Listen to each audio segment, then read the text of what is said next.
Great. So, in the next 30 minutes-ish, I want to talk to you about conversational marketing and how you can build something I call the optimized chatbot conversation. You see, unlike other forms of marketing, to me, conversational marketing is different. It's different from inbound or social media or content marketing. To me, it's unique in that it brings real-time, dynamic, and empathetic engagement to your buyers at the point of when they're making a decision, when they're thinking about your business on your site. It's very unique in that. And that's an advantage that you're going to have as you understand what I talk about today. Because to me, chatbots deliver in one sense, what social media promised. Right? The whole idea of the past 2 years, there's all these social sites, there's all these places where we're trying to create this personal experience, right? So we're creating YouTube videos and funny memes, and we're trying to get in front of our target audience and be funny and be engaging and be personal. And so we're leaving our domain, we're leaving our website, we're leaving the place where we have built our foundation, and we're going to these places, to create engagement, to create some kind of relationship with people. Which is cool. But in one sense, to me, it turns out that a lot of the social media strategy is really about traffic. We're really using all these sites and all these tools and all these things just to get attention, right? It's cool. And then we drive them to our website.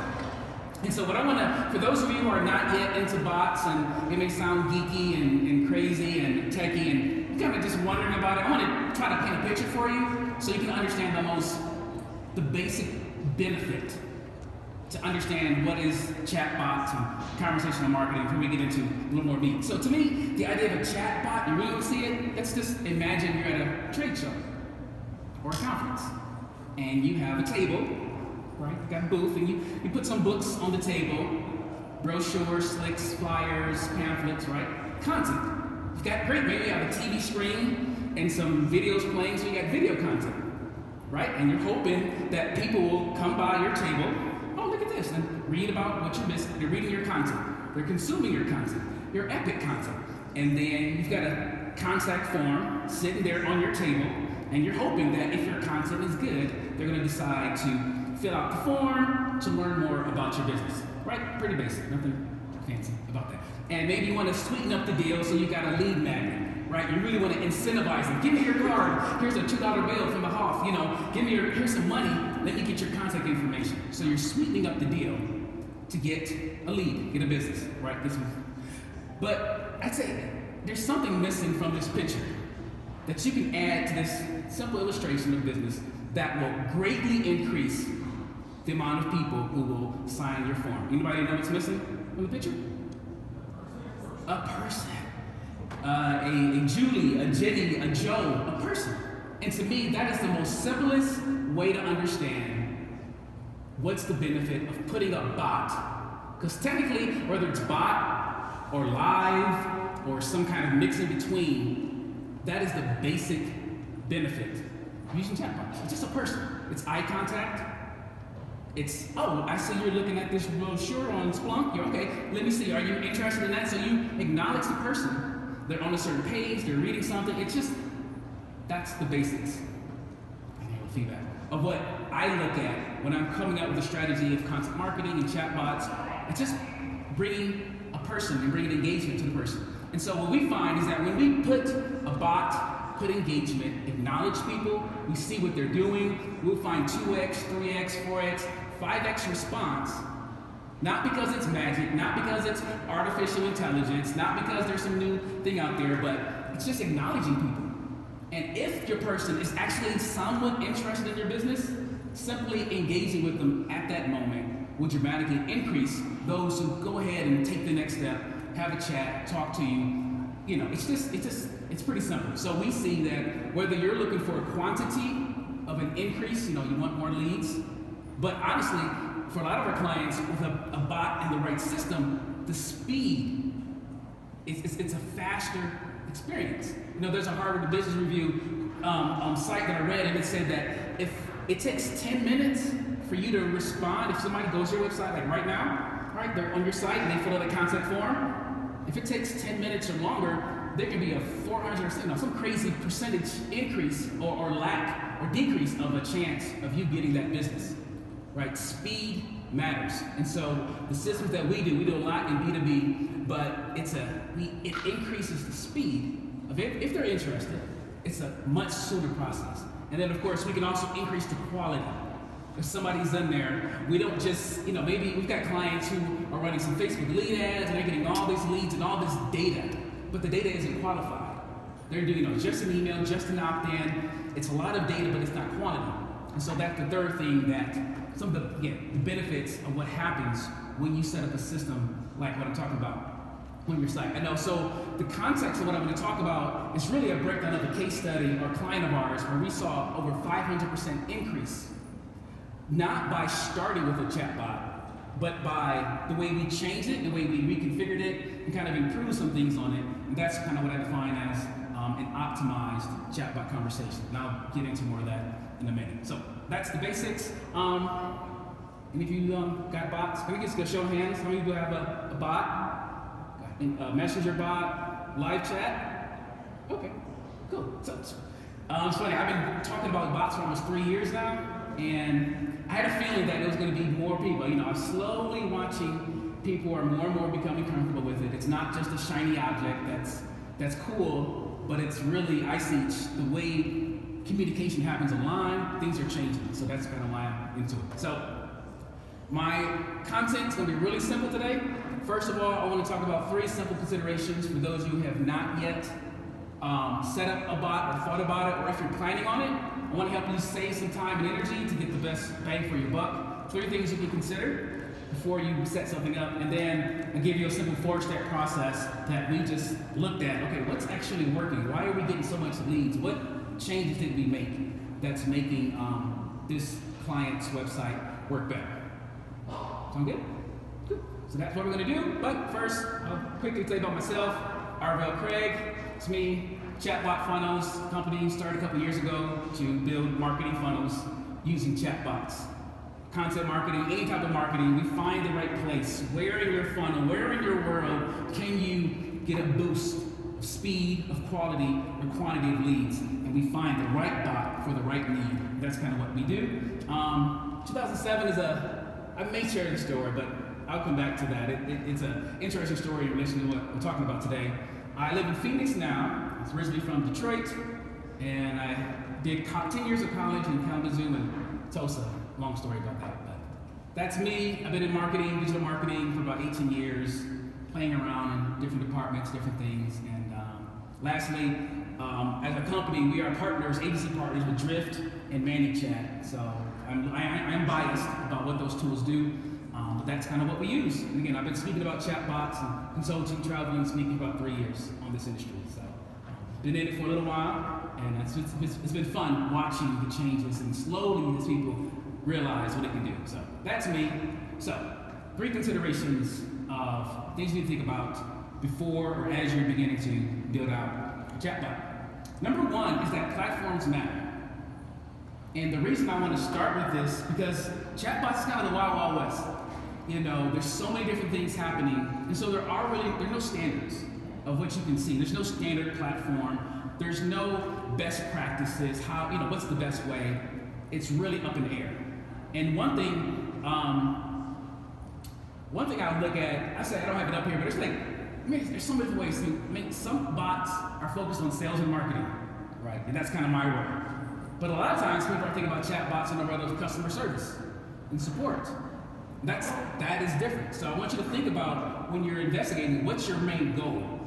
All the bots try to do the same thing, but they all have a different focus. So whether it's customer support, some knowledge bases and things like that, you may look into that. If you're looking for a lot of geeky engineering, AI, you want to program some stuff like Watson and something like that. If you got an engineer, if it's an engineering team doing it, not just a marketer, you may look at something different. If you're looking at messenger bots, that's completely different, and that's going to work different. SMS, and honestly, we use Drift. I'm going to plug in there, but Drift is just for research. If you're into sales and marketing, they are, to me, inventing the language and the language of conversational marketing. just like HubSpot 10 years ago somewhat invented inbound. So it's a new industry, but definitely follow Drift if you want to understand conversational marketing, what it means, buy their book, and just follow them as an industry leader so far as what marketing is happening. So again, there's tons of bots, and in this presentation I'm not going to get into what a bot is, but like Siri is a bot, Alexa is a bot, there's voice bots, text bots, Slack. So again, knowing what your goals are and what you want and where you want the bot to live, it's going to make a big difference. So, number one, platforms matter. Oh, I do have some information on my site. I have a lot of resources, but you can check it out later on how to choose one. Second thing, the AI versus AI dilemma. Now this is one of the biggest issues I find when it comes to chatbots. So last week I'm at my office and somebody hears what I do. I'm in this co-working space in Phoenix. And she comes up to me and says, "Hey, I heard you doing the bot stuff?" I was like, yeah, something like that. Like, I just saw this Radio Lab podcast and they were talking about the Turing test. You know, the Turing test, when it's like, can a computer trick people so they don't know it's a real person, they don't know it's a computer, you know, talking about that bots are going to be able to pass the Turing test. And something real geeky and techy. Anyway, she asked me, so can your bots act like humans? Do people think it's a real person or a bot? And I'm like, the question isn't even worth answering because it's completely off. So I tell people there's two types of AI, and this is the issue I find. If you're caught up in artificial intelligence, natural language processing, in the context of sales and marketing, and just getting leads and servicing customers and helping people, you don't need artificial intelligence to help people. You need avatar intelligence to help people. So I say, you can get the most engineers and all the geeks in the world and put them together and have this, short circuit Terminator 2, just some robot thing that can answer all this stuff. Or you give me a sales leader, an owner, a marketing manager that knows their customer very well. They know their pains, their desires. People like us do things like this, right? If you know your avatar, you give me that person with just the most simplest bot system, and I'm going to get more results because it's about avatar intelligence. For most of us, don't worry about artificial intelligence and all the keyword fancy stuff. Just serve your customer. Again, based upon you know what the customers need and you know what you deliver. So bring those two together and you'll get a qualified person and you'll get, bless you, more leads. Lastly, bots are team players. They're not soloists. In other words, some people are like, okay, I'm going to build this bot, I'm going to put it on my site, and then I'll make money while I sleep. And I never have to do anything again because the bot's going to be so smart, it's going to do everything for me. And if you begin thinking like that, it's going to be off. If you think, I don't have to have any more customer support, I don't have anybody else talking to people anymore, I'm just going to have a bot. It's going to take it's going to cut out all my costs 90%. That's not going to work. So bots work best in a team. So like I mentioned earlier, we look at a client's whole marketing stack and what's happening, and we figure out where in your team do you need help? Do you need a center? Do you need a point guard? Do you need a forward? Where is your marketing slacking or lacking? And so we'll either, you need to have so what's the team? You got a bot, but you also got to pass the ball to somebody live eventually. 9 times out of 10, or 5 times out of 10, we want to make sure that if the person needs a live person, they can do that. The bots can't do everything. Our bots are never fake people. We never try to say this is a real person. We let them know. So bots and live people are a team. You got your email. Maybe your email game is down, right? I was big into email. I'm still big into email for a long time. And we know deliverability and spam filters, and even Seth Godin made a comment about the promotions tab. He's got permission marketing, and people are asking for his stuff. But because of the changes of algorithms and Google and stuff, his emails are private deliverability is sinking because people aren't reading it because email changes. So maybe, and that's where messenger bots come in a lot. If you're running Facebook ads and stuff like that, people have been running messenger bots as a replacement for email because it's like real-time notification. There's over 1.5 billion people on Facebook. So sometimes the bot isn't necessarily needed for the opt-in. The bot isn't needed on the front end. The bot is needed on the nurture sequence. So if you need to nurture more people, your email game is slacking, you might look into a bot to augment or change or replace what you're doing in email. So it's a team. It's a team sport. Again, landing pages and funnels. Again, the bots, I'm using bots now for opt-ins. I'm using bots instead of pop-up ads and pop-up boxes and exit and sent things. We've got our bot doing things like that. So main thing is, again, look at your entire marketing picture. Figure out where you need help, then research and find the bot that's going to best service that particular need. Yep. So that is the 3 things on, as you're researching, as you're looking, consider those 3 things. Now, first step process. So here's what we did to help our clients increase their optimization of their bots. So let's talk about bots. There's still some water, but no. So actually, I'm talking kind of fast, so we've got time. There's no rush. So one quick disclaimer. I want to apologize right now in advance that as soon as this talk ends in 14 minutes and 3, 2, 1 seconds, I've got an Uber to catch. This is not part of this talk. I'm going to have to run. So unfortunately, I'm not going to be able to chat. Well, not in person, but I do have bots. So Arvell.chat, funnels.chat. If you want to chat, like not physically with me as I'm running, I just want to let you know that I'm going to sprint out of here in 13 minutes. And hopefully catch my Uber and get to the airport in an hour, and then have 30 minutes to jump on my flight. So I just want to apologize in advance for that, but I hope you understand it. But let's talk about bots. So again, this is more of a case study. It's more of just reverse engineering of what actually worked. Again, this client, they already had Drift. They had it set up. They just needed help with a lot of their marketing. We noticed that their bot was good, but it wasn't great. And so you can see here, this is a dashboard from Drift. Again, Drift is a sales and marketing focused system. And so you see here the conversation. So we didn't increase traffic. They didn't spend any more money for more people, but the conversion rate increased about our conversations. How many people responded on the page? Oh, there's a bot. We changed the language, so they decided to have a conversation, number 1. So that increased 90%.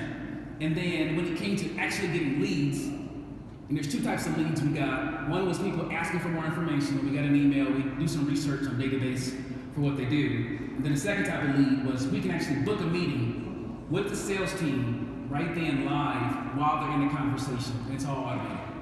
So those were 2 types of emails that came in, a meeting and just an email sent. And that was 520% increased. And then the CQL, Drift calls it conversation qualified lead. And so the 4,000% isn't really relevant because the client wasn't using that feature, but we added it. And what it is, it's a way to track, is this lead qualified to have a conversation? So we're not tracking clicks, we're tracking conversations. Because if somebody is willing to have a conversation with you or your bot, it's likely that we can probably turn them into a lead in the customer. So that's just how Drift works. Okay. So those are the numbers. So the first thing we did was we customized the conversation based upon the page or the intent. Yeah. Last night I went to a Denver SEO meetup. It's out there chatting with people, and somebody asked me, "Okay, tell me in one word how do you make a chatbot conversation optimized? Give me one word." I gave like 7, 3, 2. Okay, intent. That's the best word I can say to describe how do you optimize a chatbot conversation. So how do you know what the intent is? In short, the easiest way is, nothing's really that deep. What page you're on. So of course, most of your traffic is on the home page, and you don't know what their intent is. They're just there, and you can do this or that, whatever. But so what we did was, the real key was when they're on the pricing page, we talked about pricing. On the contact page, we talked about things, resources or integrations or whatever it was. When we changed that, it was more relevant, and they were more likely to see the little bubble on the bottom right hand of the screen, and that was just, it caught their attention because it was relevant. So that was one of the first things we did. So we had to create a lot more bots. It wasn't just one generic, how can I help you? And then, the worst thing you can do with a bot is say, how can I help you? Please leave your email address just in case we get disconnected. What is that? The disconnect. It's like, live. I don't know, but that's, sorry if you're doing that right now, but just don't do that. Don't say, give me your email address just in case we get disconnected. To make it, if you want to get a real engagement, if you want them to have a conversation, think about The trade check, that's go down there. Oh, can I see that brochure? Like, sorry, can you take this clipboard? Give me your email address, just in case I get. No, say it. Just jump on that, because that's standard. Because again, some bots that they start off, if you leave them in their default mode, by default it'll just say, give me your email address, and then we can chat. And that's the thing. Like a lot of live systems, the problem with live chat is that if you're completely based on live, nobody's going to be there all the time, right? Nobody's on their phone. Nobody's going to catch that person as soon as they, ping comes. So the problem is that you got live chat and somebody gets on there and they still wait, just like they will on the phone. And people get frustrated with. That's why people have problems with bots. People hate bots because number one, they try to be a fit person. Number two, it's just as bad as making a phone call and it's slow. They're not really getting help. So anyway, that's a big long rant. I didn't need to do that, but change the page. Talk to people based on what page you're on, and you will see 2, 3, 4% of increase. It's one of our pages, but there's a page on credit card processing chatbots, and so the bot's not going to say, hey, how are you doing? What brings you here? I know why they're here. So all I want to do is click here if you want to see the demo. It's just relevant. The intent. I know their intent. So the bot is speaking towards that. Number 2, we changed landing pages, call to actions to conversations. Again, this may not work on every site, but if somebody on a sales page, they're spending some time, you put all this work and all this copywriting to make sure you can get a sale, you can get a conversion. If you can just take a step back, invite somebody to a conversation versus just signing up, we found that increased. We had of the people who began a conversation on a landing page, I think 40% end up becoming a lead. So we invite people to have a conversation first. And then that led to more leads, led to more conversions. That's one of there, that's the client site there. Anyway, you can click the link, and all the links and all the buttons, all they do for this company, they just pull out the bot, and they can begin a conversation if they click on the link. So the next one, acknowledge return visitors differently. So the next thing we did, we've got all these new bots built based upon the page, and then we had to make another copy of every single bot. And so when somebody came back, we always acknowledge them differently. And so it's the exact same playbook, the exact same bot, but if I say, hey, welcome back, why are you here now? Or hey, it's good to see you again, I didn't catch your name. So just talking to people differently, knowing that they came back a second time, it just makes them feel a little more heard, a little more understood. And again, it's just 1 or 2% more engagement, 1 or 2% more conversations. But that's something that we did that worked. Welcome back to Break Friends. One of our clients here. How can we help? Yeah, just welcome back. It says friend. It changes for the first name. If you know their first name, it'll tweak it. But just acknowledge return visitors differently. And lastly, this is probably the biggest one when it comes to optimizing the whole conversation, was that the client had 5, 6, so many steps. They were they got too geek happy, so they had this first step, second step, third step, fourth step, fifth step, sixth step. They were trying to make the chatbot do everything. It can't do everything, and if you think this bot is going to do everything, and you don't have to get on the phone or you don't have to talk to them live, people are just not going to stay through all that. So we just reduced the steps, and Drift have this great, simple framework for building out a conversation. Number 1, you engage them. And again, an engagement is based upon intent, what page they're on, what they're doing. Say something to them, try to initiate a conversation based on what they're doing. Number 2, understand kind of who they are. So that's more like a qualification. So first we get them to engage, then we say, okay, are you looking for this or that or whatever? We want to understand what they want. Not based upon the sky is the limit, but based upon the company's strengths. So understand what they want, and then, since this is only 1 click, or type 2 clicks, type, and then recommend. It's like 3 different recommendations. 1, I'm either going to send them to another website, another page on our site, send them to a resource, because, okay, go here, check it out. We've already built that on our site. Number 2, bring in a live person. Okay. Let me get you on a live person. I'll ping, my sales team. And with Drift, you can ping a person based upon, you can route it based upon geography. And we can have state-based routing, regional. We've got a sales team in this area of the country. You can control the rules based upon where people are on the site. There's tons of rules you can do. Target accounts, you guys can do it ABM, account-based marketing. You can, all kind of ways you can recommend it and do bring in a live person based upon qualifications. And then number 3, we can book a meeting right there. Okay, you're qualified, you're hot. Do you want to schedule and get on our calendar now? We've got some time slots this Friday. And it'll bring in the sales team's calendar, the account manager's calendar, and book the meeting right there. So just 3 steps. Normally, 3 steps max on any page is enough. Engage with them, understand what they want, okay, make a recommendation. And so just simplifying that, and that's really why we got more leads. Because they were trying to engage them with so many different things. Instead of saying, okay, you want to book a meeting? Oh, you want to get this resource? Let me just get your information. Let me bring somebody on. So we just didn't drag it out. And that's what got them those results. So, coming back to the top, yeah, it's not rocket science, it's not artificial intelligence. Yes, you can do that if you want to play, but if you just want to get results, just having presence, eye contact, engagement, helping people, just speeding up the process. There's so many benefits with chatbots. Of course, it's a new industry. Of course, there's a lot more to happen. There's a lot more to go, but that is the gist of it. 2007. I made a comment earlier about. Anybody remember 2007? Let's go. I know for me, some people remember the iPhone. iPhone came out in 07. That was big news. Bought my first house. Went to Zillow to find it. Doesn't look that good now, but anyway, and my daughter. But 2007 was a good year for me. But one day, I got this story. I was a junior web designer in 2007, and I worked at this company. One day, I never forget. My boss closes a new client. And he's a website redesigner. And they bring me in and they say, redesign this guy's site. The guy's site, I was a bit of a snob back then. It was the most atrocious looking website I'd ever seen.